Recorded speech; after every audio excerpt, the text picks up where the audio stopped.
I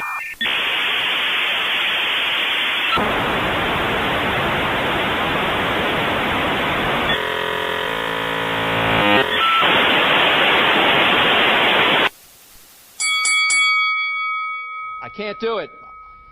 Okay. We'll do it live. Okay. No. We'll do it live. F it. Do it live. I'll write it and we'll do it live.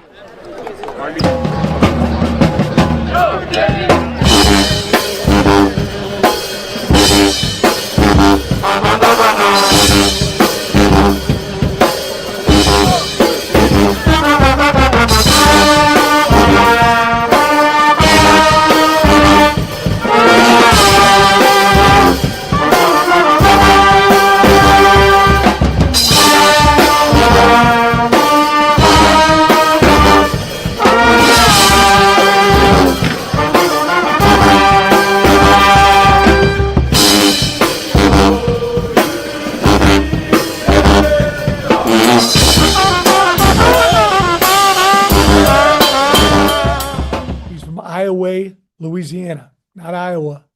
Iowa. Hey, y'all, this is Ryan Monso, and this is the Talking About Them Cougars podcast from GoCoogs.com. That's Brad Towns, and we are doing this. Alvin Franklin, Jeremiah Bushnell, and Kingston Flemings tonight. Brad, Section 12X. Section12x.com. Everybody head over there to get your smoking hot deals for Christmas. Also, make sure you gear up for the upcoming bowl game. Got to get your swag. You want to look good, help support good. You want the team to play good. You got to look good. Go get it. Section12x.com. I'm not sure you need to look good for the team to play good. Yeah, you do. But you might as well look good anyway. You've got to take all your routines very seriously because what you do as a fan matters in every outcome. Trust me on that. Star Pizza. Get you some Star Pizza. 3 locations, Katy, 59 and Shepherd, Washington and Harvard. They're going to deliver to you in the Heights, downtown, and the Med Center.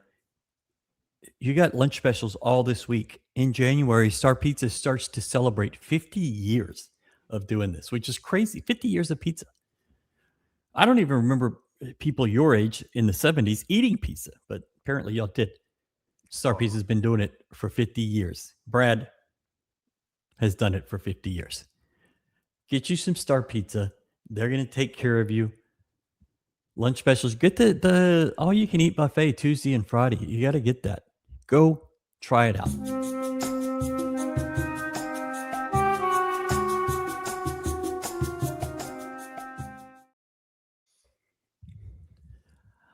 I think Arizona basketball is scary as hell right now.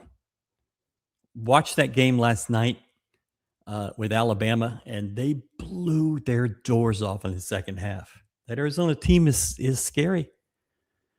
You've got a 3-game stretch there where you go to Iowa State, you come home for Arizona, and then you go to Kansas. Monday night, Saturday, Monday night. That's you didn't get that in the AAC. No. Everybody looks good until conference starts. Yeah, and you'll see what you have, but they look really good right now. Sure, Michigan looks phenomenal. All year Duke was apparently the greatest offensive team in the history of KenPom. Anyways, so if you have questions tonight for Alvin Franklin, Jeremiah Bushnell, which you're probably not going to get in with Jeremiah, let me be honest with you, or Kingston Flemings, feel free to put them in the chat and we'll take those very seriously. We're going to start right now with Alvin Franklin. He's the Chief Revenue Officer at U of H in athletics. Alvin, thank you for joining us. First question, what is a Chief Revenue Officer? Is that just really some BS title they gave you? That's actually a really good question. But it was a title that was given to me by Eddie, and I'm very, very appreciative of his belief in me and the direction that we're headed in. But the chief revenue officer in my role, I primarily work with 3 units on a day-to-day basis. And those 3 units are Cougar Pride, which is fundraising, our ticket sales unit, and Learfield, our corporate sponsorship team. And then day-to-day, I also assist Dave Williams and Lauren DuBois with third-party NIL initiatives. Okay. Taking a step back, you played baseball at Jackson State and then kind of made your way to U of H. What is it in your background that has led you to this? Why are you being put on this stage to kind of lead revenue at U of H? Well, first, it would be, I'll be remiss if I didn't say, a lot of it was right place, right time. But working with great people who gave me a lot of opportunities to learn and grow. And then also being a part of stories. A lot of, get some younger people that reach out nowadays and ask me the same question you just asked in a kind of a different way. But I've been very fortunate along the way. My time at UAB, people that know, they lost their football program. Mm-hmm. And I was there doing what they titled their return. So I got to be a part of a unique story. And so you learn a lot. South Alabama, my time there, we were trying to build an on-campus football stadium, a newer university. It was, not even 50 years old yet. Football had only been around less than a decade and been playing at the historic Lad People Stadium and trying to build an on-campus football stadium. And so took that opportunity because there was only being in development where I was a one-person shop. And so I got to have face-to-face interaction every day with the athletic director, with the president, with the head of finance for the university. And so it gave me, opportunity to learn and grow. And then being at Purdue, a place that was, punching above his weight class financially in the Big Ten. And then, went through COVID and had to navigate that of being one of the only self-sustaining athletic departments in the country. And then going to Mississippi State and another similar athletic department at Purdue, punched above his weight class in the SEC, but navigating NIL in its infancy. So that's kind of led me to where I am today. It's more so being around great people, having an opportunity to learn and grow, and being a part of some unique situations. You've been in places where you've had to punch up, and U of H is certainly that. You're starting this ticket campaign in December, which I don't think I've ever seen. Mm-hmm. What is the reason for starting that now, and what's the momentum you're trying to build? So, look, football is a straw that stirs the drink financially. We've had a lot of success in men's basketball, and I have no doubt in men's basketball that this thing's going to keep going. What Coach Sampson has built and what Kellen will continue to do when his time comes, I have no doubt about where our men's basketball program is, where it's going to go. But what's missing for us from a financial standpoint is revenue associated with football. Mm-hmm. And so I looked at it. This was something that, but Coach, we won 9 games, right? And so we look even smarter now that we're doing this, and there's a lot of momentum. But this is something that's been in the works since August. We looked at our season ticket numbers going into this season. They were nowhere close to where they should be. And so when I sat down with, we kind of formed a revenue leadership team, unit leadership team. And when I really sat with them, and in particular, Nick Buckley, who oversees our ticket sales team. Mm-hmm. And I said, what haven't we done, and what can we do to fix this, this problem? And his response, and Nick is awesome. He came from Tennessee. He said, we've never had a true sales cycle. To your point, Ryan, he said, I started looking at historical data and seeing that we've typically come out with renewals around March or April, and then really didn't release new season ticket sales for new buyers until typically, the summertime. Yeah. And so we never really had a true sales cycle. So had in our mind the whole time, had faith that we were going to be bowl eligible this year. We're going to go out, somewhere in that December 7th, kind of in that window. And it could be a Christmas gift for someone. And then also one of the things we heard from our season ticket holders was affordability. They started, some people were saying that our prices, we've kind of, gone up in pricing a lot over the last 3 or 4 years. And the prices were typically have gotten a little expensive, especially people that had both season tickets in men's basketball and football. And so going out in December gave us a chance to offer the 7-month payment plan, which we've never done. Right. And so, that was kind of the strategy around the timing around it. Okay. Why wrap men's basketball into this during the middle of this? I mean, they haven't started conference play. So what's the reasoning behind wrapping that in with football in December?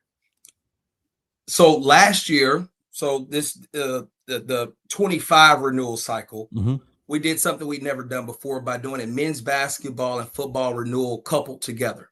So we went out renewals last year on February the 27th. So February 27, 25, we went out renewals and we coupled them together. I'm only 2.5 years in here. But when I first got here, did a lot of listening. And to different people, right? And some people that were top donors, some were middle, and some were kind of entry-level donor. And you need all 3 levels to be successful. And one of the things that people were complaining about was, hey, I got my football season tickets. I got my invoice. I paid my invoice. And, it was a hefty bill. We had a shortened window. We went out in March, gave them about 6 to 8 weeks to renew. They paid. And then boom, as soon as they renewed, then they got slapped with the basketball. Get them again. Yeah. Get them again, right? And so it was like, can we bring it all, put it all together, give them a longer time to pay, and they know what the total bill is instead of surprising them with, the basketball pricing.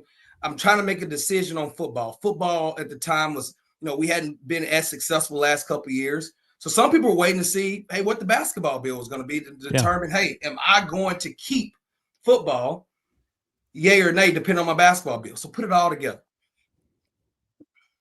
Okay. You are ending this the day of the Big 12 title game for men's basketball in March. I think it's March 14th. Is that connected to the end of the basketball season or just how it worked out? Well, it was intentional. Okay. Very, very intentional. Wanted to, and let me be clear about, the timing. People have through July to pay. They just have to commit by March 14th. You got to commit. Let us know if you're in or out by March 14th.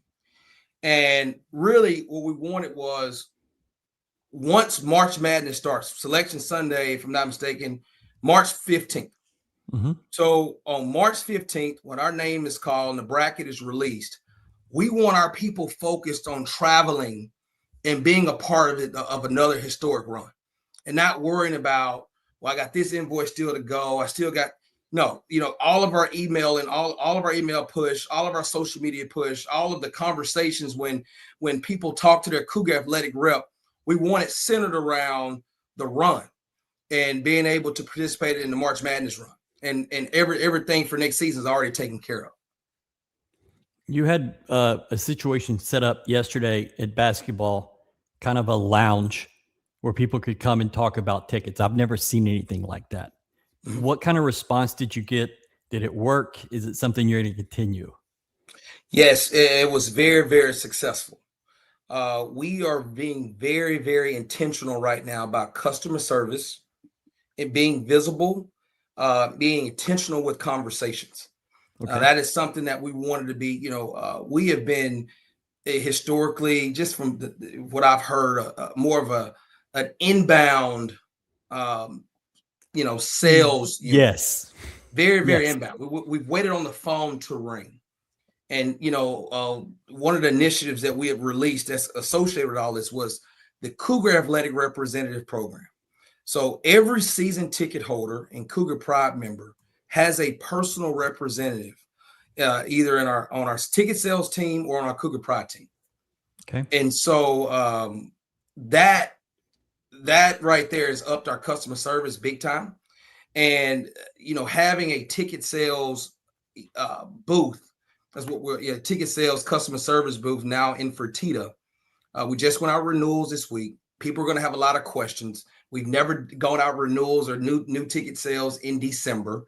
And so now people have questions instead of trying to call the main line, or them not being familiar with their representative, because I know that's new for a lot of people. You can meet your person in person, and it's an intimate setting. And yes, I would say yesterday was very successful. It was the first time we've ever done this. We generated right at $200,000 yesterday. With renewals between men's basketball tickets and Cougar Pride memberships. So to answer your question, yes, we will definitely keep this going. Pretty successful day. Yes, throughout basketball season. So that's definitely the plan. Brad? Yep. I saw that you're reducing prices in some areas for football. That seems unique in college athletics. Usually it's a, hey, we're just going to raise prices every year. And, if anybody has a problem with it, it's the customer's wrong. It's not our fault. So it feels unique to me. And I'm excited about that because it tells me a lot about where we're trying to go. What was the thought process as far as the pricing itself? Well, multiple variables here. The first one was, we got to double the size of our fan base. Mm-hmm. It's a non-negotiable. We have to double the size of our fan base. And so if doing that, we can't afford to lose the people we already have while we're trying to bring new people on board. And Right. So, do I hope we go, bat 1,000 and have 100% renewal rate?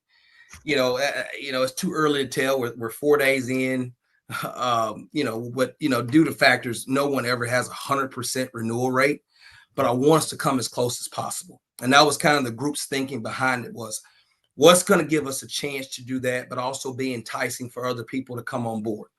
Eddie's very, very detail oriented, and he pays attention to everything. You've seen the social media posts of him, directing traffic and being very, very visible on game day. We have looked ourselves in the mirror in all transparency and figuring out what can we do to be better. And we feel like in a lot of areas, even though there was improvement from 24 to 25, we're still falling short in some areas, from a customer service on game day, from concessions to some issues that we've seen for some surveying people in our restrooms and just different things, directional signage around the stadium, parking. And so the last thing we want to do is kind of be tone deaf and just raise prices, just to raise prices. So we looked at it, and one of the things that we wanted to do was, it's been a challenge, is our single game pricing model. Mm-hmm. So with single game pricing, it's kind of hard, to do single game pricing when your lower bowl is not completely sold out. Right. Because when you're selling it, you don't want to be too expensive where people don't buy. But then now, how does that look to the season ticket holder that's been committed to being all in? Right. Yeah. And so now, and I'm looking, I was like, man, this person that's sitting right next to me has come to 3 or 4 games, and their price, when they do the math on it, has been almost 50% of what I'm paying. And so we were like, okay, let's lower in some areas. We didn't lower in all areas, but for the most part, we either lowered or stayed flat. And That was the reasoning behind it. The north side is one that we're going to put a lot of focus on during the sales cycle. We have, a chairback seat in the power forward is very, very rare. As a lot of these stadiums you go to, I don't care where you go, you rarely ever have a chairback seat in the lower bowl. On our north side, we have 5 sections with chairback seats. 127, 128, 129, 130, and 131. Now, 129, because those people have access to the Yeoman Club, has been pretty much sold out historically for a long time. But 127, 128, 130, 131 have not. But they sell consistently on a single game basis. And so we wanted to come down to kind of mimic the prices that have sold from a single game market, and make, do the math for that number times 6 to get to a good number in those areas. So we're going to spend a lot of time this off season really selling the lower bowl, because once we sell out of the lower bowl completely, it makes it easier to do our single game pricing, knowing that you're pushing the single game buyers up top and creating that demand. Right. Okay. That's What about parking? People are really focused on parking, especially with the Centennial and everything going on. Is there any thought to maybe reducing or making parking easier for fans? That is something that's right now in the works. Okay. Still kind of early, but I will tell you that is a focal point. It's probably honestly the most important thing right now when it comes to the 26th football season is parking. That is the number one thing on on the whiteboard right now is the parking situation. The one thing that people also need to understand about parking too is, you know, a complimentary parking pass comes with the Cougar Pride membership. So our season ticket holders do not have that, kind of that same gripe or complaint because they get a complimentary parking pass with their season tickets. That was also lowered, back to your point, Ryan, lowering the season ticket prices to entice more people to buy season tickets, and hoping that kind of brings the parking number of complaints down a little bit because people will automatically get the parking pass, with the membership. Okay. Cool. Brad, do you have anything else? No. Awesome.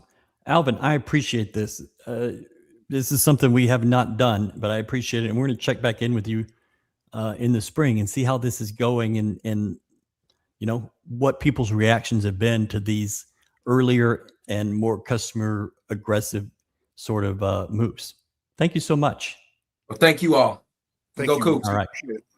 That's Alvin Franklin, Senior Revenue Officer, which is not something I've ever said before tonight. So Hey, I thought that was informative. I'm just happy we're interested in getting revenue. Getting revenue and serving customers. Kind of wild. Yeah, it's one of those things that it's something you and I have talked about this for 10, 15 years. 30. That, yeah. That, if we maybe wanted to try to lower prices and just fill up as many seats as possible, it'd probably be a good thing. And here we are. I'm happy to see that. I think you get people in, you get them used to coming, get them excited about coming. Then you increase the keep improving the game day environment, tailgating, and we're good to go. We are trying to effort our next guest. Having trouble getting into our little studio here. Yeah, we had that issue yesterday. Hopefully we can get that cleared up. Did we? Okay. Well, I did not know about that. I know Galen was having an issue getting in yesterday. Well, that could be user error. Well, that is true. Thought that was really insightful. I thought it was helpful. And I love the new process, the renewal lounge. I like renewal lounge. I think they should use that, not booth, lounge. The renewal lounge at yesterday's game was a good move to kudos. So, Brad, they had it set up when you walk into Fertitta Center, there's a big wide open space, and they had a black curtain, kind of 3-sided, and they had some loungy chairs, and you could with tables, and you just sit and talk in like a real conversation, not a salesy type thing. I mean, it can't hurt. Yeah. He acknowledged that they're an inbound organization, and that is a huge acknowledgement. Yeah. I mean, that's you can't change it if you don't face it head on. You don't at least admit it. Mm-hmm. And I'm just between talking to him tonight, Alvin, and then Eddie through the last year or so. I just feel like we're going in the right direction. You'd love to be able to make everything perfect immediately. But we're doing things that we hadn't done in the past, and we're doing it better. And we're putting in, it seems like at least a more focused effort into making the corrections. Yeah. I'm going to be honest. If we don't get Jeremiah Bushnell on here right now, I'm going to be so devastated. I mean, how often do I get a chance to talk about scenic Iowa, Louisiana? I know. Anybody? And hey, I got the tour. I got the tour of Iowa. Brad's been. He's done the Iowa thing. Yeah. He got the What- extended tour, which is 2.5 minutes. Which hurricane was that we were down that way? It was right after It's the one that Rita, hit, I believe. It was Katrina and then Rita. We had gone. I don't even remember if we were going to New Yeah, it Orleans was or one Lafayette. that veered over to Lake Charles. Yeah. So beautiful Iowa. Won a state title Friday. First time ever. Did you see that other state title? One of the other ones, crazy finish. Yeah, St. Charles. Yeah. One where they missed the extra point. And I'm going to tell you, the games have been were horrifically refereed. They were using replay for the first time in the Iowa game. They called a penalty, or no, they were stopped. They called a penalty and then they reviewed the play before. They called a false start and then reviewed a play and then overturned it. It was so bizarre. It was like, I mean, people have never watched football. So, I guess one of the benefits of the few benefits of social media out there is that all of these wild, crazy finishes that happen all over the country, now everybody gets a chance to see them. You get to see the highlights of them. You had that crazy finish in Louisiana. You had a crazy finish at South Lake in DeSoto. yeah, tell me about that. I did not see that. It looked like a stop at the goal, or it looked like it. Originally, it was called a touchdown for South Lake, and then the referees gathered and said, "Hey, it's not," and that would have put South Lake up. They said, "Nope," took it off the board. Then first play of scrimmage, they overcommitted, and DeSoto ran a touchdown to extend the lead. Okay, I don't think I really understand it that much more. It was the right call, and then it was overturned. Not what you'd hope for. Love that we are getting MVPs on campus for sure. You're fishing in waters you've never fished in. And that's both entertaining and exciting for the fan base. And I am optimistic of how things are going. I mean, it feels like it's almost going too well. Like, when's it going to happen? When's the tide turn back where you don't want it? Mm-hmm. Come on, Jeremiah, let's make this work. I'm going to be so disappointed. I'm going to I don't even think I want to talk to Kingston if we can't get Jeremiah. I don't think so. I think everybody here is we're just waiting for Jeremiah. They don't care about Kingston. You just got to get a direct line into Rabideau's and Rabideau. Yeah. DeSoto stopped SLC on the 1 yard line, 4th down, 4 seconds left. Run a play, and the RB takes it 99 yards to the house. Boy. Okay. This is not what I was hoping for, y'all. I apologize. We can make fun of Brad for a minute, though, right? Gentlemen, boys and girls, children of all ages, GoCoogs proudly brings to you the Cougar Afterthought Show with Badass Bradley T, Little Ryan Monceau, and the Godfather Galen Robinson. And if you ain't down with that, you can... I just would like the record to reflect that I'm taller in that one. And, makes me happy. Well, I mean, you can be taller in real life if you stand on a table. Right. And you just lay down.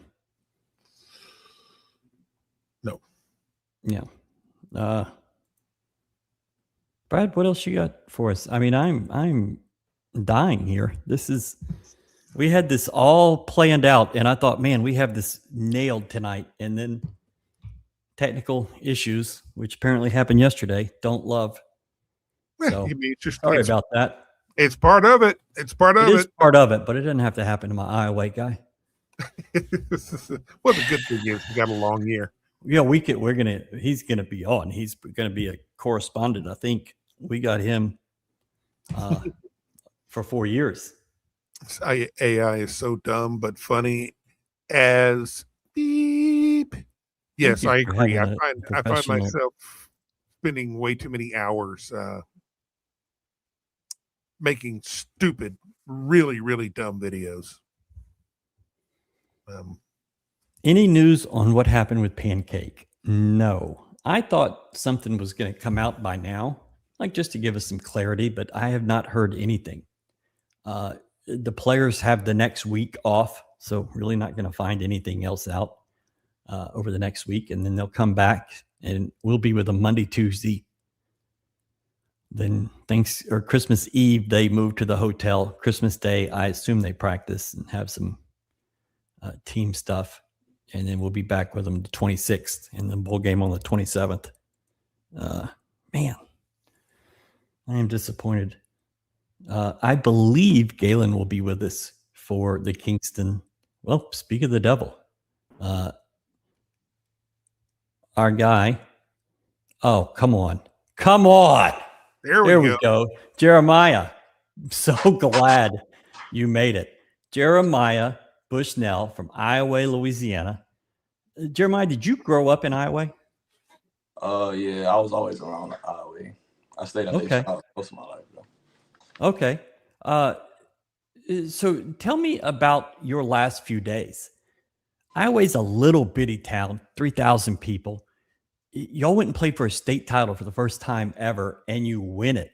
What was that experience like for you? It was just a lot of excitement, you know, like a lot of kids around my area just dream about that moment, and I got to live it. So I was just so really excited to be there and to win it. On top of that, it's just unreal. So, you basically had the entire town go to New Orleans with you, right? yeah. I mean, y'all were there and rowdy. The first time any school from Calcasieu Parish has won a state title in 53 years. That's wild to me. But I do have one question for you. Did you drop this ball before you crossed the goal line? I did drop that ball, but Okay. I picked it right back up. Picked it right up. Yeah. Hey, Right back. you got your touchdown. That's all that matters. But I watched that in real time, and it didn't seem like you did. And then all of a sudden, they're like, "Oh, he dropped it, but then he picked it up." So Yeah. it worked out. You committed in May, 2 weeks after you got your offer or thereabouts. What did you see in May that made you want to commit to this staff? It wasn't just in May. I've been eyeing. So I don't know if it's chicken. Get it free. Y'all can hear me? Yeah, we can hear you. Can't see you, but I can hear you for sure. Okay, but I really been looking at into the school for a little while before I even got the offer. So whenever it came to May, it was like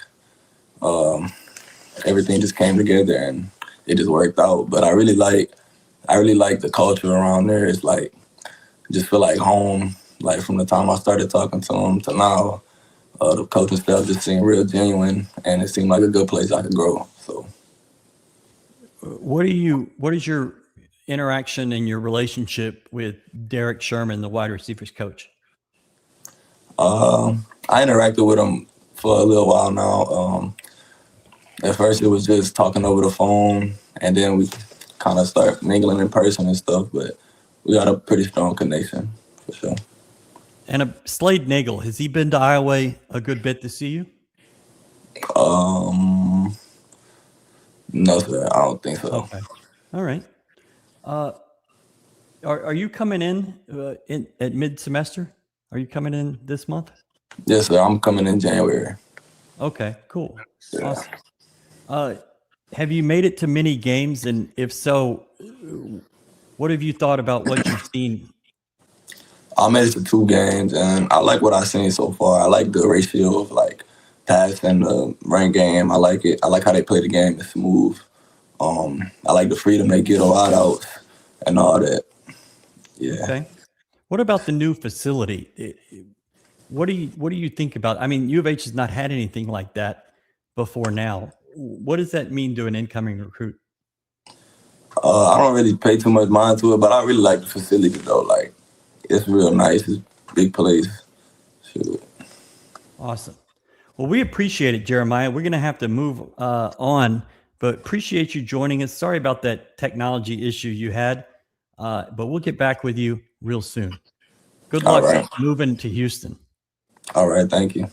Thank you, Jeremiah. That's Jeremiah Bushnell from scenic Iowa, Louisiana. Oh yeah. Hey, can y'all hear me? Yes, we can hear you, Galen.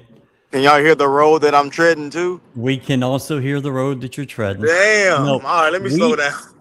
So here's the thing. We have a real point guard with video, like a real point guard, not you know, the Come Timu over. version. Yeah. So we're going to bring in Kingston Flemings.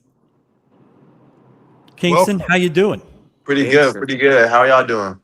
We're doing wonderful. great. Doing wonderful. Brad and Ryan, Galen Robinson is driving, and you can't see him, but he's gonna. You can hear me, bro. You can Yeah, hear me. I Can't you? can hear you. That's all that matters. That's all that matters. Say all less. that Say matters. less. Yeah. Kingston, you've played 11 games. Is it anything different than what you imagined?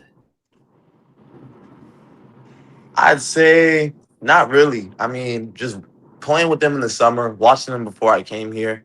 I'd say the games isn't anything I didn't think of because of how hard we've been practicing. We practice so hard every single day. It's almost like the games are a little easier than practice because we're working so hard and practicing the game. You can just kind of go out there and relax and just play with your teammates. So I'd say it's really exactly what I expected. Okay.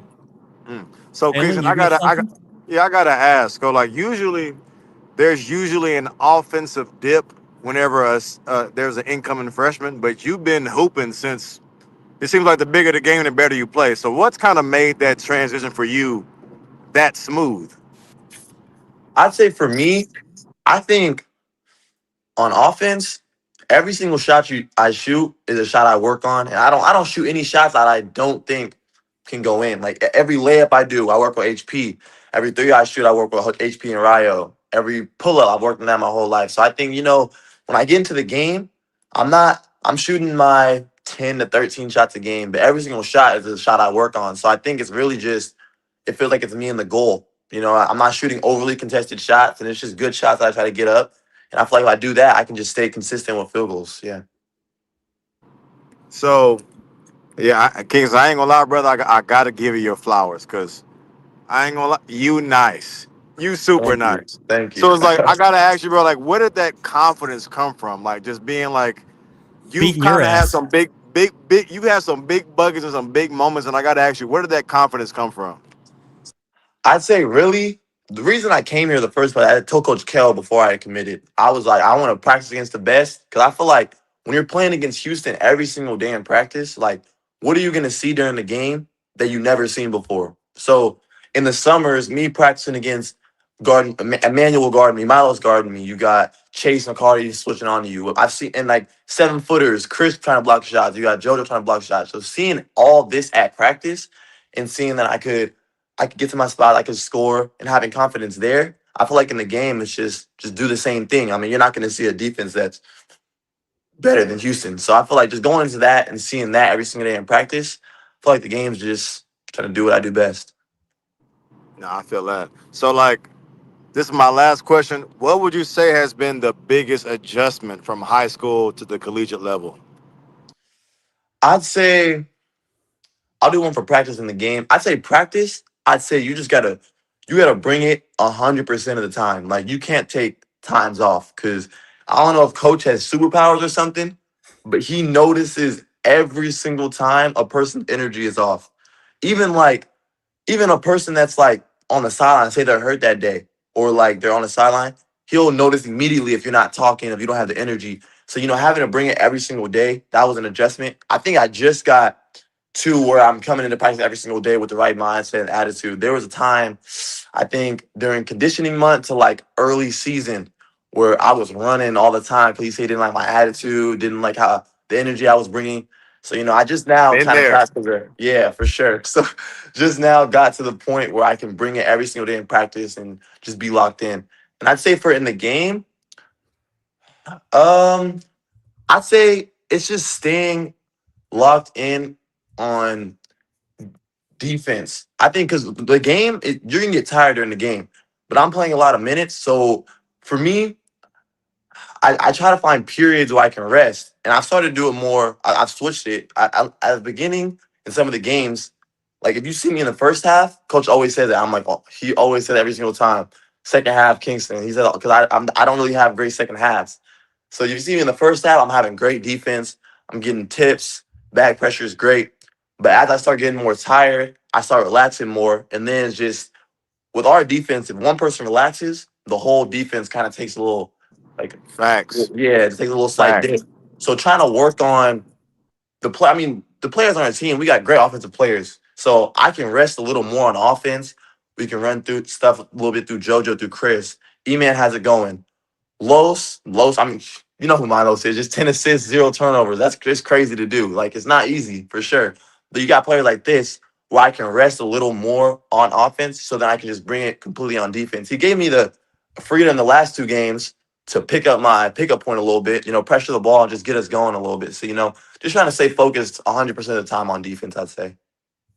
What has changed about your energy from the first part of like conditioning September into the early part of the season? What did you do to change that? I feel like you gotta change your mindset. Sometimes I'll be in the practices and I'm excited to practice, but at times I'm like, maybe I can go over here and rest a little bit so I'm not like the center of the attention. You can't see me.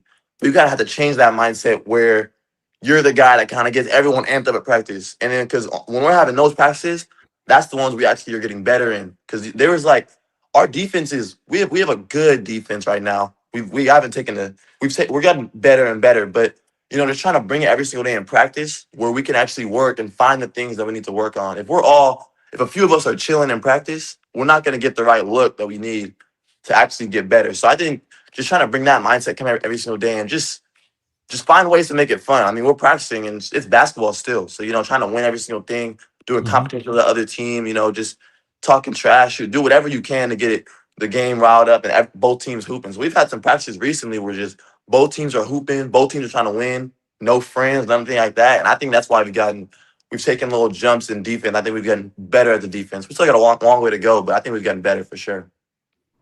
So I gotta ask you, bro, what is it like in that film room watching your mistakes just broadcasted? Like, what is that feeling? Because I'm sure you probably didn't get it in high school. What is it like, coach, just sitting there just at you in that film session, like, and you're just looking at your mistake in front of everybody? It's crazy because after games, I don't even think about like the stats I had or the plays. After you get a win, there's a few things that go to my mind. It's what was our defensive rating, because he's big on that. And then all my little mistakes. I'll be thinking back in the game like, dang, I got blown by there. The goo got me there. I didn't crack back there. So I'm like, dang, that film session on Monday is gonna hurt. So you gotta think about those little things. And then when you're watching the film, you start looking and you're like, man, like, how did I even do that wrong? Because you're like, why did I even do that? Like this, let me see.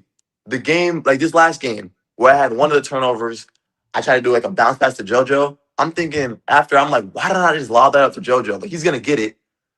And then like the game before, I had a turnover, we're running one of the plays, and they obviously like read it, and the dude is backing up. And I'm like, why did I not just call for a screen the other way and go off? So you see the little things like that. And then when he's highlighting it in film, and you can just feel it. Like he just brings it up, and then he just looks at you, and you just like, man, like it's nothing you can do about it. You just gotta try to get better. Shoot. Hey, man, you be feeling so dumb. Like, why didn't I do this? Why? Like, Exactly.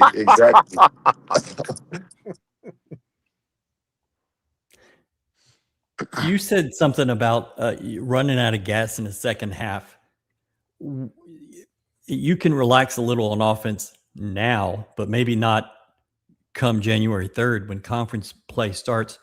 What have you done to kind of ramp that up to get in that spot where you can bring it for 40 minutes? Yeah. I mean, I'd say in basketball, like it's college now, especially it's a jump from high school. Like just the college pace, like you can get like those first 3 minutes before that first media timeout, you're usually just tired getting your first win like that. So I think as the games have gotten on, I've developed like a better win during the games. Understood the college, like how fast we're going. You know, like I've gotten a better win because I think I've always been pretty good with stamina. Like I never look super tired.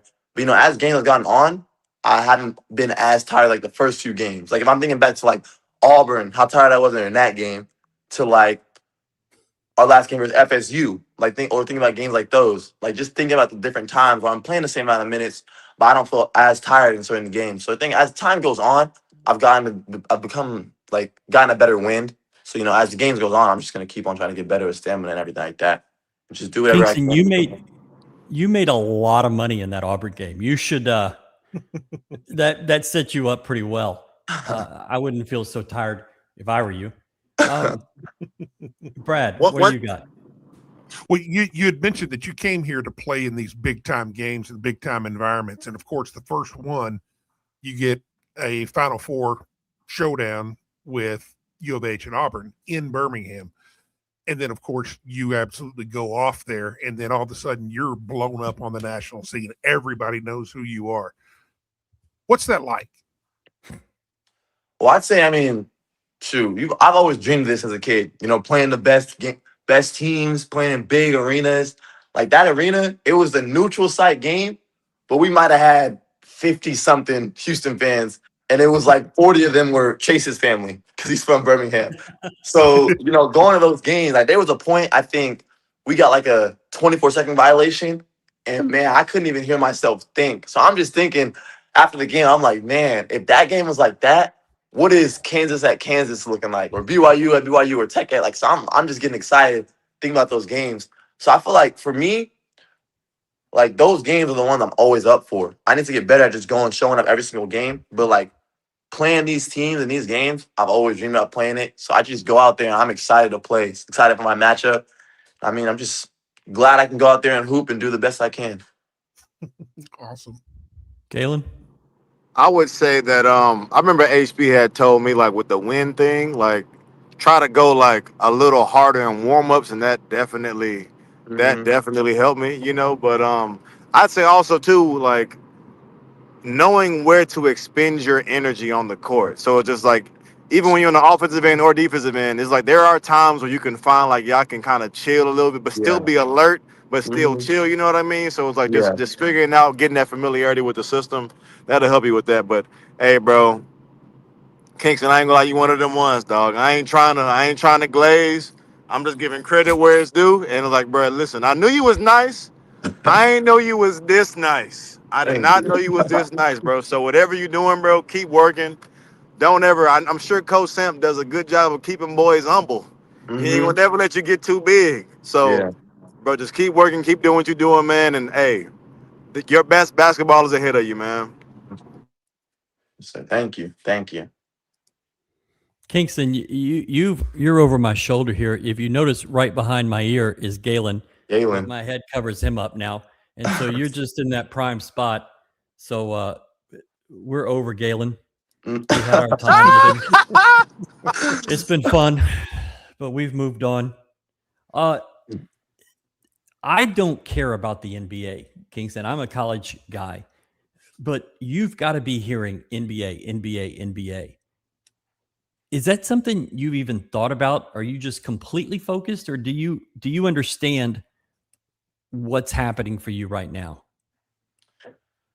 I mean, you got to understand as a player, like if you're playing super good, you can get talked about, things like that. But I think my main thing, I think in high school, I never left my public school because I always wanted a state championship. Like I just wanted a state championship with my guy. I played with him my whole life. And then coming into college, I'm like, man, I want a national championship. And like just playing with this team, I feel like Coach always talked about it, like how individually our team is right. Like it was like how it's been. We all in our own phone booth, think about different things. So I think as a team, we've come like so much better as a team. We've started to play better because we all have one common goal and one focus right now. And that focus is just winning every single game we can, trying to get as good as we can and win the national championship. So, I mean, obviously you hear the noise, you hear the talk, but right now I have one thing in my mind, and it's just playing these games. I know The one thing on my mind right now is we play Arkansas on Saturday. So, I just got to stay where my feet are at and excited to play these games. When we're playing a great opponent, they just beat Texas Tech, who's a good team. They're a great team, talented. So I think, just trying to focus every single game. I'm only a third of the way through the season, which I'm excited about. We haven't even started conference play. So I'm just ready to go every single game, play in these environments, and win. So. I can't lie. I can just tell when a guy has been Samsonized. Yes, Brother, I was going to ask you that. hey, you have been Samsonized. I'm hearing some quotes that was told to me. Man, this is some good stuff. And he's the best in the business. You shot 61% so far in the season, 52 from 3. That's not supposed to happen, Kingston. It's just not. What are they doing to get you? Like, what are you doing to improve yourself in your game from where you're at now? Yeah. Miles tells me a little bit, but I definitely have some threes in the game where I'm passing up to trying to get downhill. So he wants me to take those. But I'd say the main thing for me is, I've been working on reps for my 3-ball and shooting my whole life. So I know I have the reps down. For me, it was always a mental thing. I struggle with I've always struggled being a practice shooter because I struggle sitting in the same spot and shooting the same ball over and over. So working with HP and Alvin, just really focusing on just one thing at a time. So, keeping the ball in the same place, holding the follow through. So, trying to stay consistent with that because I've always struggled with just sitting there and doing the same thing over and over. So I think as I did that, confidence started to build. And then, in the game, I feel like I'm just shooting the shot I can, holding the follow through, do everything I do in practice, and it's just going in. So it's all testament to just the work that we put in. The coaches helped me a lot. And I think with the field goal percentage, again, just taking the shots that I know and I believe that I can make. So, sometimes people are taking shots because the defense is making them shoot it. I feel like every shot I'm taking, I want to get to that spot. I want to shoot it. I'm not letting them just determine where I go. So I'm not a big ball. I'm not a big ball handler where I'm doing all types of moves. I'm a lot use my speed, get to a spot, rise up, catch and shoot threes, finishing at the rim. So, just keeping it easy and not doing overly too many shots. E-Man's a one-of-one shooter. The shots he shoot, I'll probably never shoot those shots in my career. Just the shots he shoots. I remember in the summer when we do one-on-one, it'd be me, Ramon, and E-Man a lot. And man, the shots you see him shooting where he's almost sideways in the air, throwing it up from 35 feet, bottoms. He's a one-of-one shooter. But for me, gotta stay the same way, shoot the same shot. And everyone's different. So I just try to continue to focus on that, and then I'll continue to shoot the same way. Okay. Brad, you have anything else? Yeah, I want to go to this one here. How do you decide when to score versus when to control the tempo? Mm-hmm. Coach Sam talked a lot about when we were in preseason, and he talked a lot about just changing the tempo. We're a different team than last year. Last year you could give the ball to J1 and it's gonna be a bucket, 70% of the time, unless they doubled him. One-on-one, he's scoring it almost every time. So we're a different team where this team plays better and transition. And coach talked to me, he was every time you get a rebound, I want you to go. So we worked in practice a lot where we'd have a shot clock of we have 3 seconds across the half court line, and we're trying to push. Kingston, don't give away all the gems now. We might got some. I don't know if that's a gem. I don't know if that's. But it's just you can't give we can't give all the game away, man. We gotta keep right. Right. So yeah, coach is talking to me about trying to play faster because shoot, that's how I play best. And a lot of this team, you have people off the bench. Mercy, great at playing fast. Zay, great at playing fast. How we are on the team. Milos was good at playing slow. He could play fast the same way, pushing in transition. E's great at finishing in transition. So, just trying to use that tempo and just get us going. It's easy to score. Coach calls them unscripted points because you can't script transition points. So, trying to just go as fast as we can in transition. And then shooting-wise, Coach talked a lot in the preseason. He would tell me all the time I'm passing too much. I'm just passing too much. So he's telling me, get to my shot. He always says, get to your chicken. So he says, a lot of the, for me, I've never been great at a floater. I've always worked on it. I'm working on it, trying to get better. But that's Milo's shot. That was Jamal's shot when he was here. For me, my shot is the pull up. So we talking about just always, if I get to my pull up, get to it. So, just trying to. He says for me, just stay aggressive because he knows how I see the game, how I pass. But when I'm looking to score, and then I can kind of even out the ratio of shooting and passing, same thing. Yeah. Galen thinks that no one can see the film and sees that you go fast. Yes, it. But it's the intricacies, Ryan. It's the intricacies, man, that I'm talking If I about. can understand it, it's not intricate.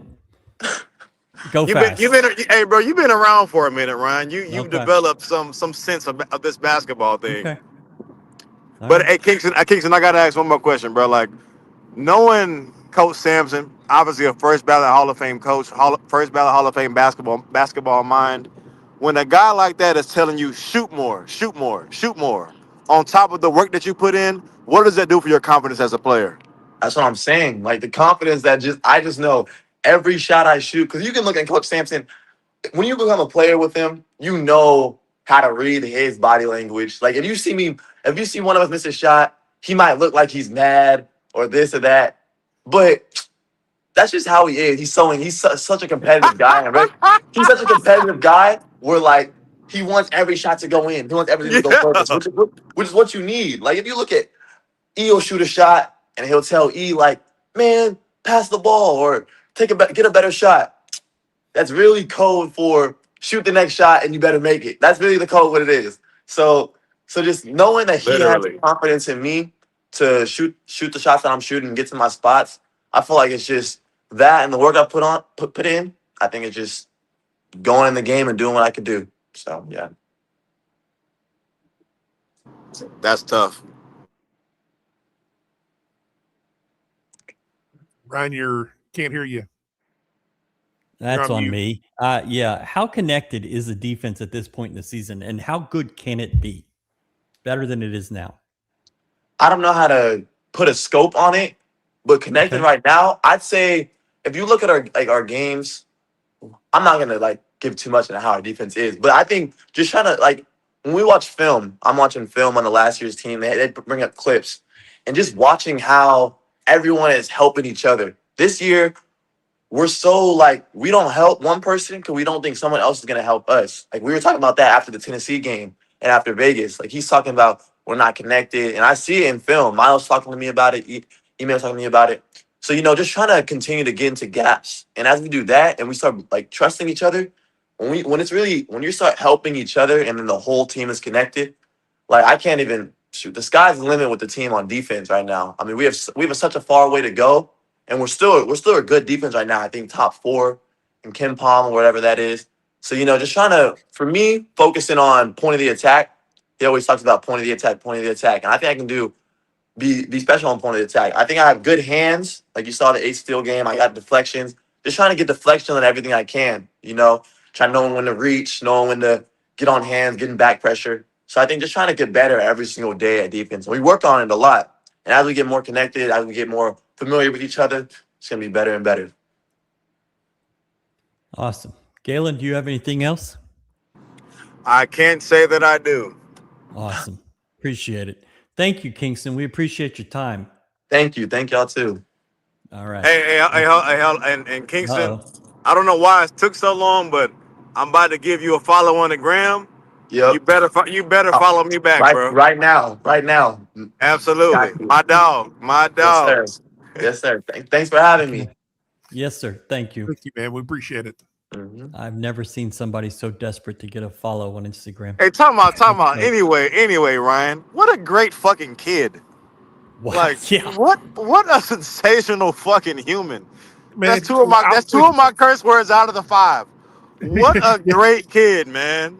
Damn, that's 3. Wait, you get 5 on 20 minutes? Yeah, it's my daily usage. That's right. Okay. I look back at our interview with him last year, and seeing him now, I can't call him a kid because he looks like a grown ass man. He doesn't look the same. He's not the same guy. Facts.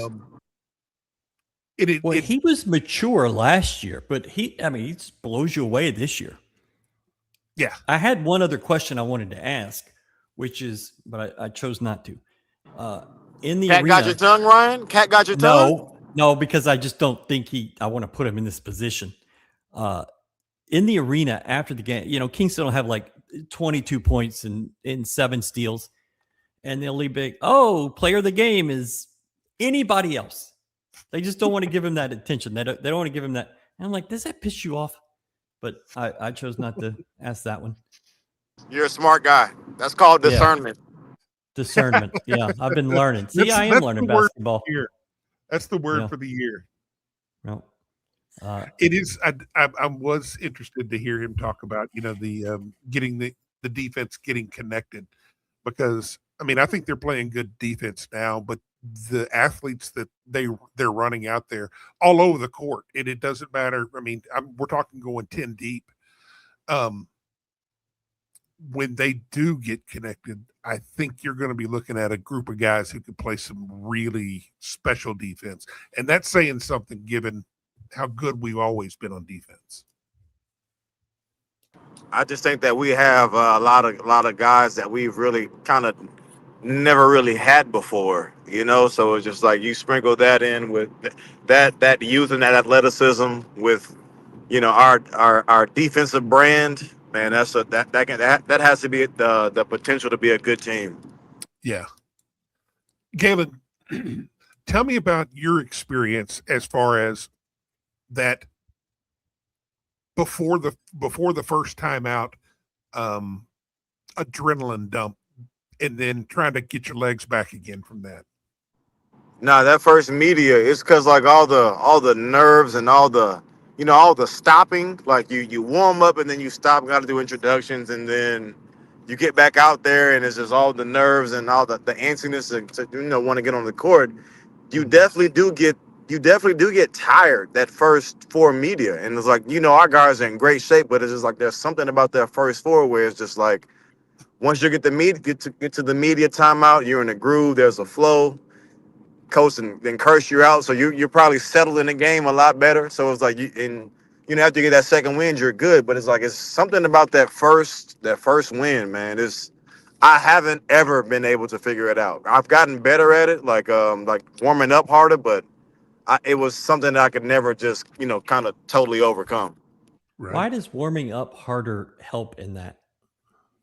Because if you're warming up harder, you'll reach your first win sooner.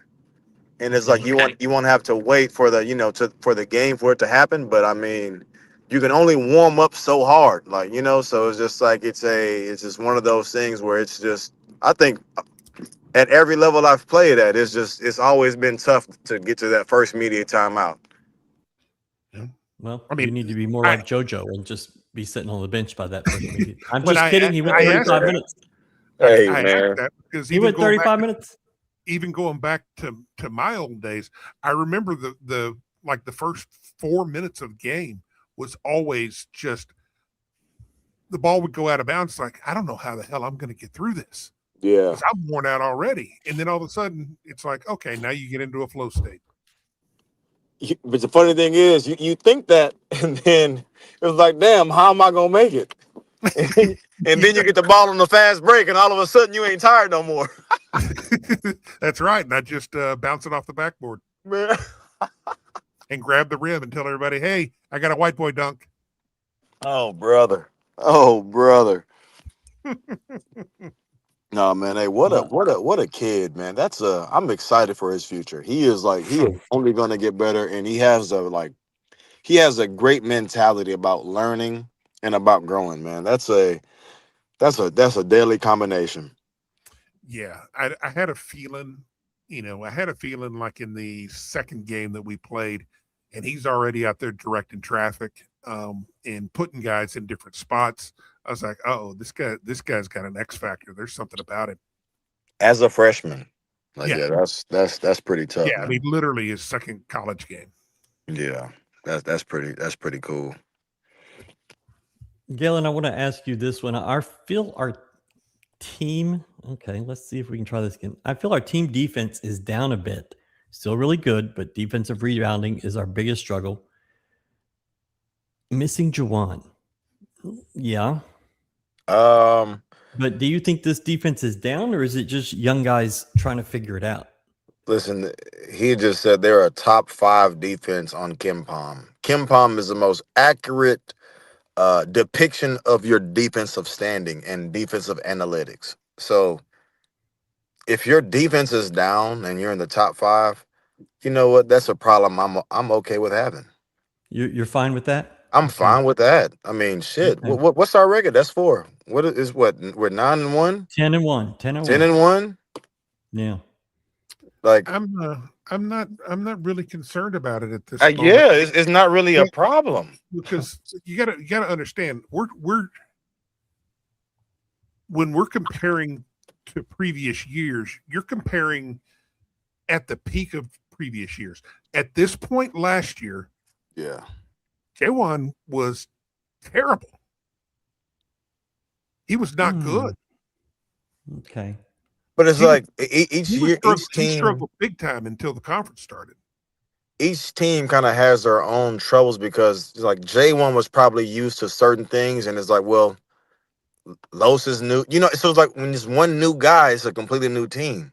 You know what I mean? So just like a lot of the last year, especially, like our team was older, so once it hit, it hit because we had guys who had collegiate experience and were successful at the collegiate level. But this year is like it's a bunch of new guys mixed with a bunch of veterans, and it's just like it's gonna be a little different. But once those young guys catch on, it's gonna be raps. So it's just like I wouldn't say it's down. Each team has a very different learning curve. And it's just like you can't kind of compare because every team is different, let alone this one. I think this one is going to be so fun to watch grow. Last year they flipped the switch. This is going to be incremental through the end of the year. I just think they're going to continue to get better. Like last year, you were pretty damn good by early February, and they just sustained it. This year, I think you're going to continue to inch your way up, and I think it's just going to be more interesting. Yeah. And I would have enjoyed watching Jawan and Kingston play together. Kingston would be down there running circles under the basket, waiting for Jawan to get up the floor. Like, come on, son. Come on, son.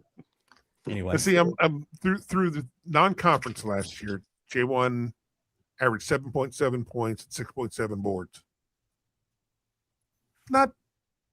Not the guy that you saw during conference. Completely different player in conference. So, I mean, it's all about getting all the pieces to fit and get everybody on the same page. And, I think a lot of guys are still, when you talk about them getting connected, first you got to learn your responsibility on the court. Once you learn your responsibility, then you can allow yourself to trust other people to do their jobs and then be able to fill in where necessary. Trickle down effect. They're at that stage. Yeah, man. It's definitely a trickle down effect for sure. But it's just like there's something about being in conference play where I don't know if there's a different type of intensity in the air, but it's money time. Like it's time to hoop, and it's just like I don't know what it is about it, but all of our guys just seem to, whenever it's conference play, it's just like a different type of focus, a different level, a different attention to detail, and a different level of intensity because we just always seem to know what's at stake, and that's why I'm not worried about this team because they're definitely, in my opinion, kind of ahead of schedule. I think that's fair. Me too. I think, I imagine. Did you hit a rest stop or something? It got quiet. I mean, yeah. See, so the shit was, it was that's 5. Damn, that's 5. Yeah. So it was super loud. No, but you could hear it. Okay. I mean, you knew what was happening. I think this year's team might have a higher ceiling. We just don't know if they can get to that level. I struggle with this comment. I had a conversation with a new regent Wednesday night. He said the ceiling, this team has a higher ceiling, and it's just like, well, you were a bucket away from the national title. Where's the difference in that ceiling? I understand what it means. Dramatically better. Okay, but the ceiling is the national title. Okay, whether so by 1, you win by 15. Okay, but I mean that's I understand. I think this talent wise is probably a better team. It may not show it this year. You just may be a year or two away, but I just struggle with that wording, I guess. Maybe we should take Samson's advice and stop comparing this team to last year's team. I mean, Great idea. This show doesn't exist if we don't compare it to last year's team and 5 years ago. And I mean, that's the fun. But I mean, I don't think you can compare it. I don't think you can, because it's just they're two different animals. We try to compare last year's team to the team before that, and that's just what fans do. I mean, it frustrates me because you've got to look at everything in context. Mm-hmm. The team that you saw at the end of last year is not the team that you saw that was 4-3 coming out of Vegas. Literally, when everybody was shitting on them, I had to use a bonus one. My bad. Pooping. Or the team before that, that lost to Iowa State and TCU back to back, and we thought everything was over with, or at least. And they get run out of the gym in Lawrence. Yeah, those were some things dark worked out. That was a fun show. Iowa State was a fun show too. That's the beauty. That's the beauty of watching these teams, is how much they evolve. Because the way that they start out, they'll start out playing it one way, and then they'll gravitate to play a different way.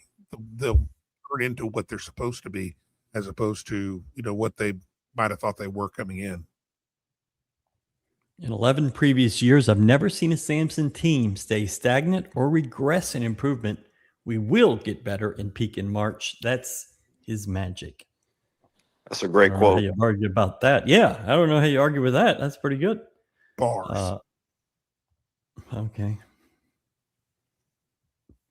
Any timeline on Sacco? Duarte said the other day, yesterday, goodness, he thinks conference play. I think the same. Maybe you see him at Middle Tennessee, but I don't think there's any reason to do that. You won't see him against Arkansas. Maybe you see him the 29th against Middle Tennessee, but I don't know why you would. If you got to play him, you play him going to Cincinnati or coming home the next game. So, but nobody outside the program has any idea. We just don't. Speaking of Kingston, you see why he's a good leader already. I love his personality and mindset about the game. He was so interesting to listen. Like, I am going to listen to that again tonight, just because I thought he said so many interesting things that a 19-year-old should not be saying. Like, he has an understanding of the game that's a little further than it should be. But that's pretty good. Yeah, we're going to get to that. Don't you worry. It blows my mind that Andy Katz doesn't have Kingston on his Freshman of the Year candidates. That's because Andy Katz does not watch basketball. Andy Katz watches the game of the night and then turns it off. He's a world-renowned not ball knower. How many national guys, going back to Galen's days, have known anything about the U of H guys? I guess Galen left, by the way. He got the number 6 and he said, "Nah, I'm done." Fran Michelle, that's about it. Yeah, well, but Fran's doing Pete the Gillen. games. Pete Gillen. He's doing Big 12. Oh, I like Pete Gillen. None of them have any idea, and that's fine. Shh. Sneak up on people. But you're not. I mean, everybody in the game knows, but everybody in the media has no clue. Not the loudest voices in the media. Yeah. Star Pizza. 3 locations. Specials every day of the week. Pasta, wine on Thursday. Tuesdays and Fridays, the world-famous buffet. Why would you not get Star Pizza? Galen Robinson joins us once again. He just left for a minute, and that's okay. But he'll get him some Star Pizza. He loves Star Pizza.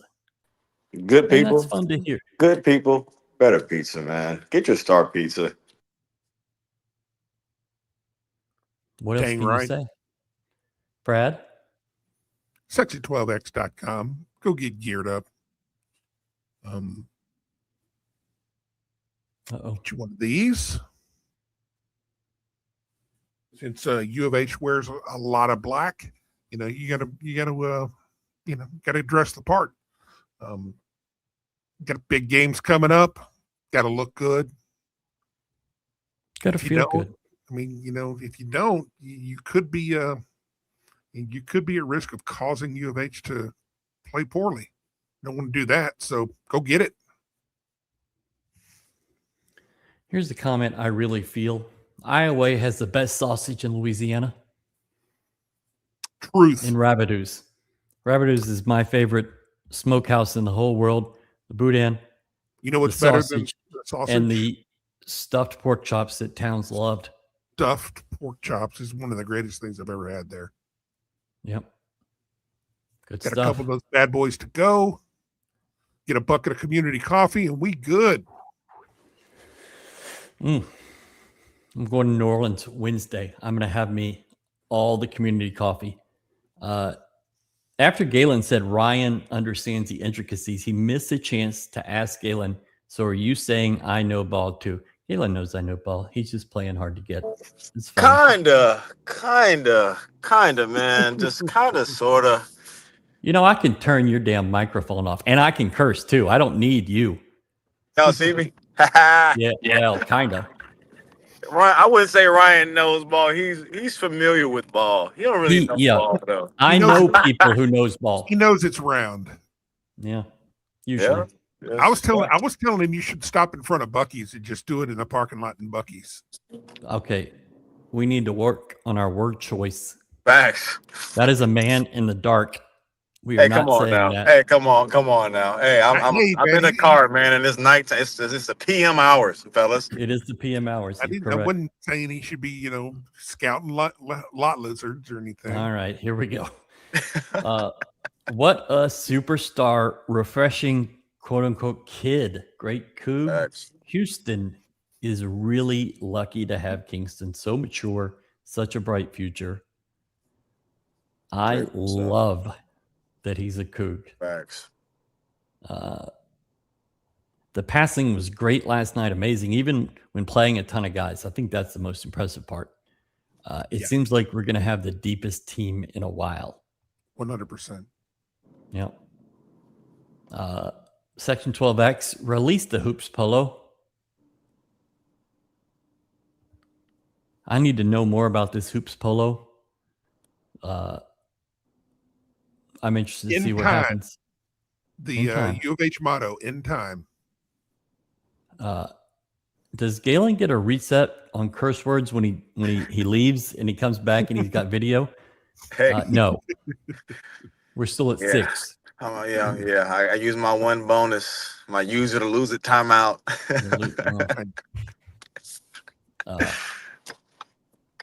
Can you blame me though when you got a kid like that, man? Hey, it's like that's a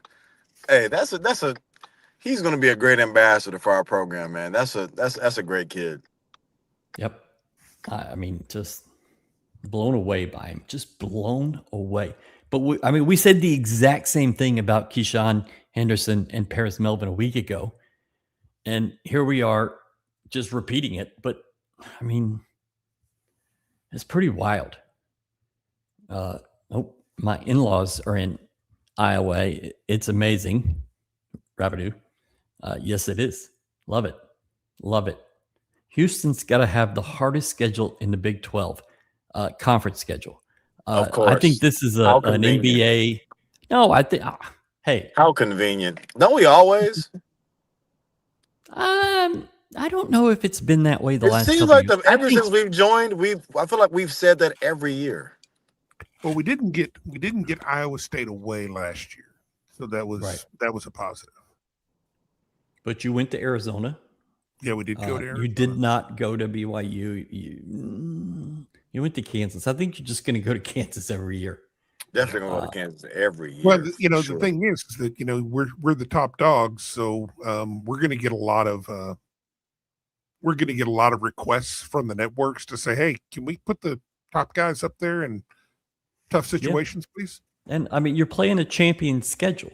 You maybe that's not a real thing, but it sure feels like it. And you've got some stretches where it's like, ooh. I mean, you play Texas Tech twice in the month of January. Even if they aren't elite right now, that's still pretty damn good. That's hard to. That's the thing. Everybody's dangerous in this conference. Doesn't matter. There are no nights you can take off.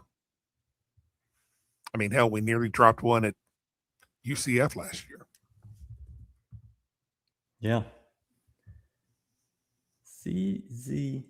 Okay, I'm putting this coming up just because I think he spelled Zerbiak right, and that's impressive.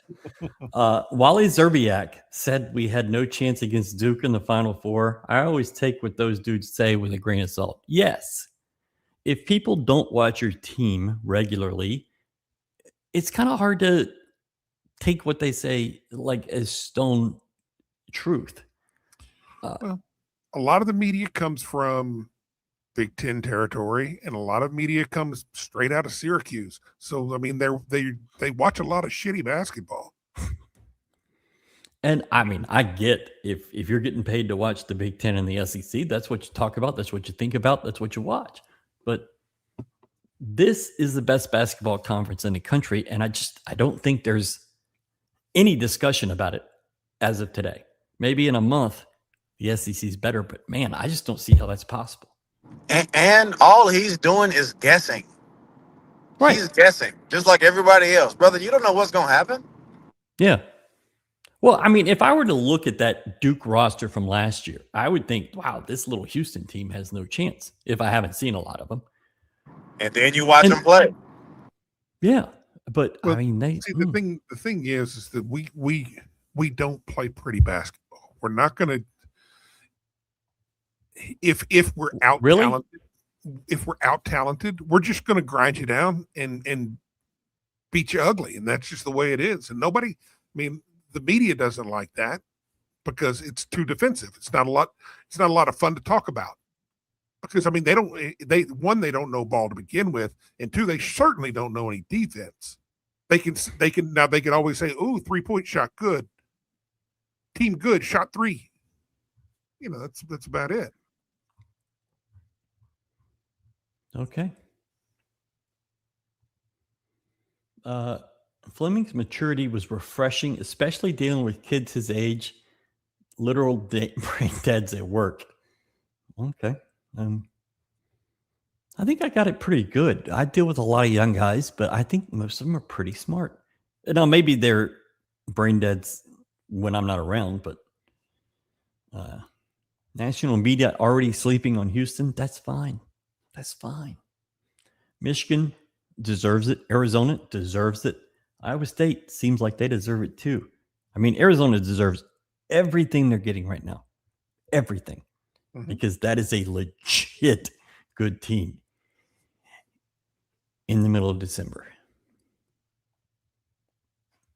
I hope they're good come February, come March, because I think that'll make that 3-game stretch you have at Iowa State on a Monday night, come home for Arizona Saturday afternoon, and then go to Kansas on another Monday night.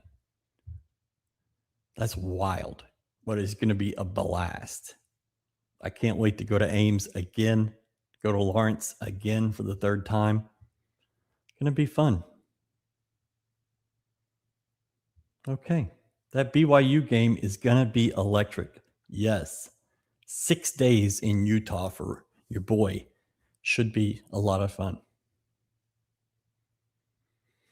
Okay, Galen, I know you've got to go do your thing. You got family. So do you have anything else to say about what you heard tonight from Kingston?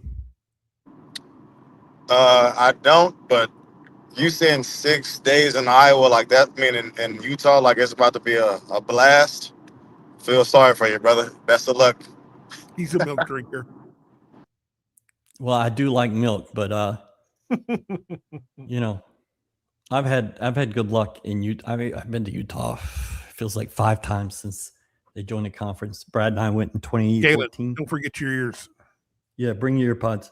Absolutely. That's yeah. AirPods. I'm on the way to get those right now. Right now. Okay. Good idea. Good idea. All All right. right, Thank y'all, you, man. I'll Galen. catch y'all. All right, y'all. All All right, right. man. Everyone be Mr. safe. Galen Robinson, Godfather. Love that guy. What do you think about what you heard tonight? Love it. Alvin Franklin, loved everything he said. You know, I mean,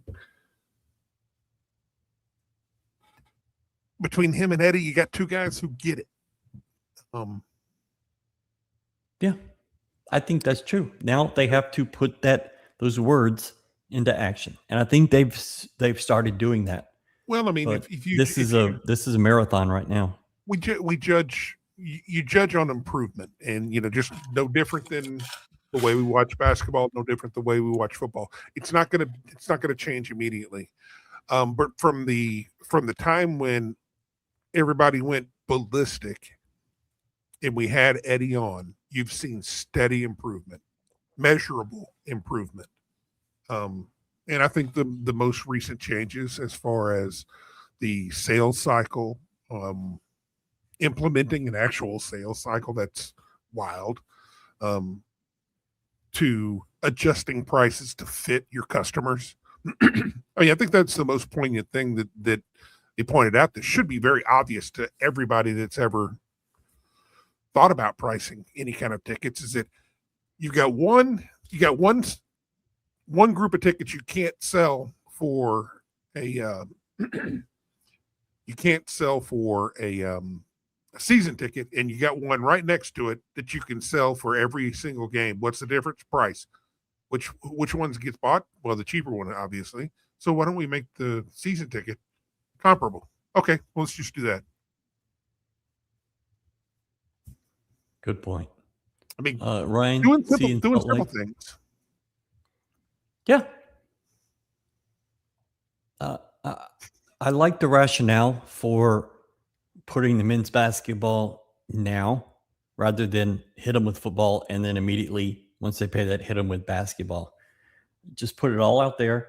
Look, there's a little increase on football. Maybe you got a small decrease, or excuse me, a little increase in basketball. Maybe you got a little decrease in football. I like the rationale. I'm curious to see how it works. To say that they made $200,000 yesterday, I think is maybe burying the lead a little. That sounds pretty damn good. Mm-hmm. I mean, obviously, a lot of that is just returning folks, but man, and I like the idea of you send these renewals out early in the week, and then you meet your customer right when they walk in the door. Mm-hmm. Like, you came in the door, and here we are. Oh, you haven't done that yet? Well, let's get it done. Oh, you want to talk about it? There's a question, or maybe you want to upgrade or get it done. Fantastic. Ryan is hitting the ski slopes, hunting snow buddies. Brad, shut up. Ryan hitting the ski slopes? Are you kidding me? Man, I do ski. When we were up there years ago, I had to force you to drive up to Park City. It was September. There was no snow at all. And it turned out to be great. Park City, it was great. We ate pizza in Park City, if I recall. Yes. And it was really pretty. It is and then we stayed in a Motel 12 in Provo.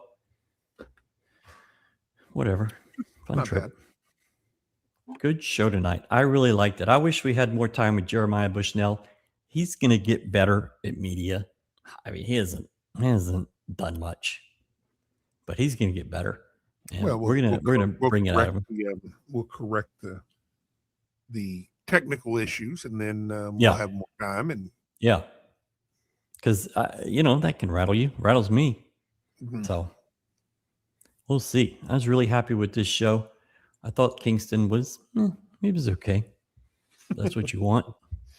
He's when he's on the court, he changes the he changes the energy of the team because he's always on attack. He's always smiling, and he's just getting more and more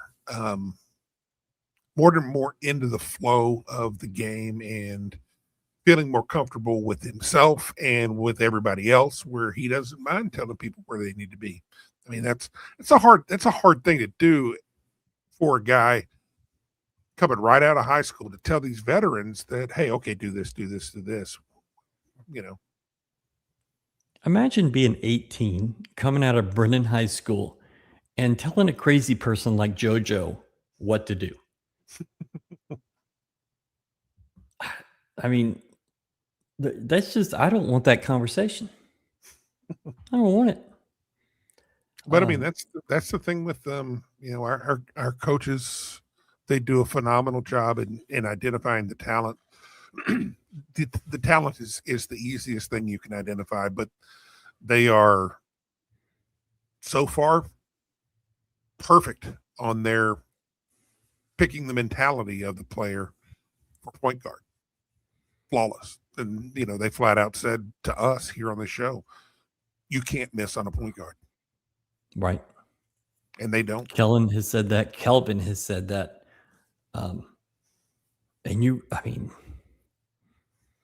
It's that evaluation period that's so long and so detailed. And I mean, even, Kellen told us that, to start, Kelvin wanted to pass on Jamal.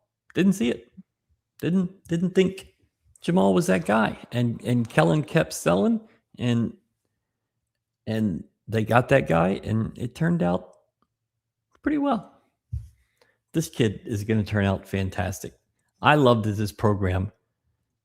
One of the things that always pissed me off about certain programs is they create this structure where freshmen aren't treated as equals, even if they are equal. Mm-hmm. Where you're the new guy, you got to no. You come in and you play at my level, you're on my level. With Kingston, he's probably playing above my level, so I can't say that you're below me. So, yeah. Got to see Flemings in person for the second time yesterday, the first being during a time when I was networking while lubricated.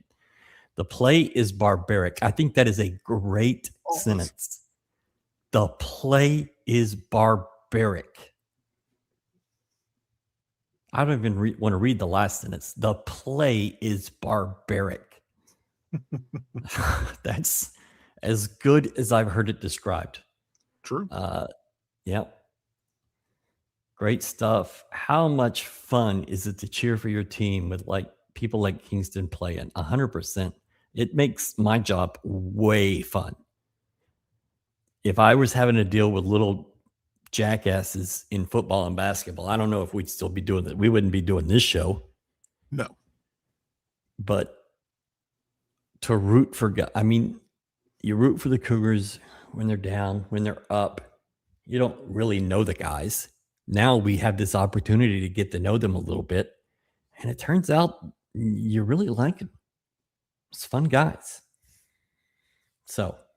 Yeah, and it's good to see that that Willie kind of has the same philosophy, is that you're going to recruit really talented players. That's a given. But there's more to it than that. Mm-hmm. And they're recruiting good guys that are really talented who happen to be really good guys too. Yeah, and fit together well. Right. And it this football team has slowly trickled their way towards that. I don't think they've played their best game yet. We may see it in the bowl game. This basketball team has not played their best game yet. And I think we're going to see it several times over. Great show tonight. Let's get some of these football commits back on after the spring game. Paris, Jeremiah, Key, Coach Willie Fritz loading up with playmakers. For sure. We'll get to after spring ball, after the Final Four. We don't have to worry about that yet. But, yeah, they've been a lot of fun to get to know and to talk with. Thank y'all so much for watching us. Brad is going to be writing this week. We're going to take a couple, maybe day or so off because I need it before everything goes wild in January. Well, next week because of the bowl game. Hadn't had to worry about that in a few years. So, yeah, I have to do that. Thank you so much to everybody for watching. Thanks, guys. Fun episode. Thank you, Dayton. We appreciate it. Stay tuned to GoCoogs.com. We actually have a portal story tomorrow coming from Martin, and then Brad's writing, and then will bowl games look like the games after a bye week? You better hope not, Mac. That's certainly not what you want to hear. I don't know. I think this team is motivated to play this game, and I'm not 100% certain that LSU team is motivated to play this game, and I think that makes a huge difference. But you do have that bye game aura to deal with, and we'll see how it goes. You got to keep improving. Yep. Thank y'all so much, and we'll see y'all again Saturday. He's from Iowa, Louisiana, not Iowa. Iowa.